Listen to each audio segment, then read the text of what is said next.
nagpasalamat ng maayos sa kanya.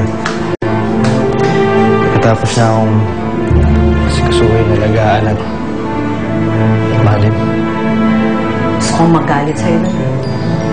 Dahil binigo mo siya. Pero yung magagawa ko,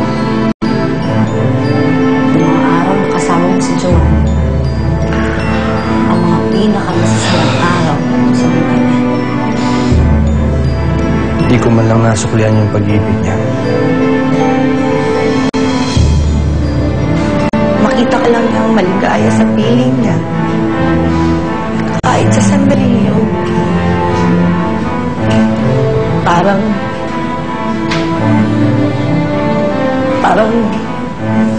nasuklian mo na rin pagmamahal niya sa'yo. Ayos na yun sa kanya.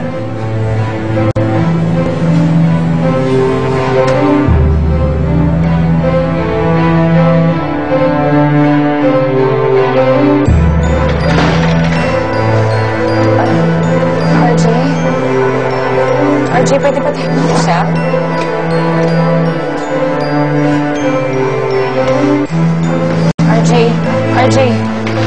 RJ, ano ba? Kung sa tingin mo si Levi ang makakatulong sa'yo ngayon, Rachel, talaga mo. Tawagan mo siya at magkita kayo.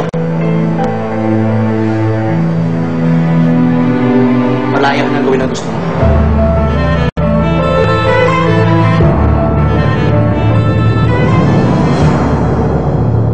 Balita ka na ba kay Rachel? Sabi mo sa akin, ikaw mismo maghahanap sa kanya. Nawawala kasi anak ni Rachel. May dumukot sa kanya nung gabing may mahabol sa amin mga tauhan ng papa mo. O, kalmado. Dadagdagan ko pa yan. Sundan nyo lang yun. Ano ko yung hawak nila? Idilian nyo na. Sinabi mo, anak na. Nakita ko may tatawin mo. Hindi siya kamukha ng pinipili mo.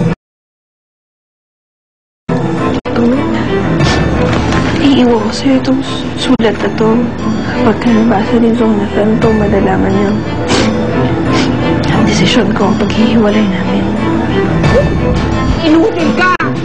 Mabuti pa si Bonnie na pamaligaya ako. Hindi ka tulad bang wala kang kwentang lalaki.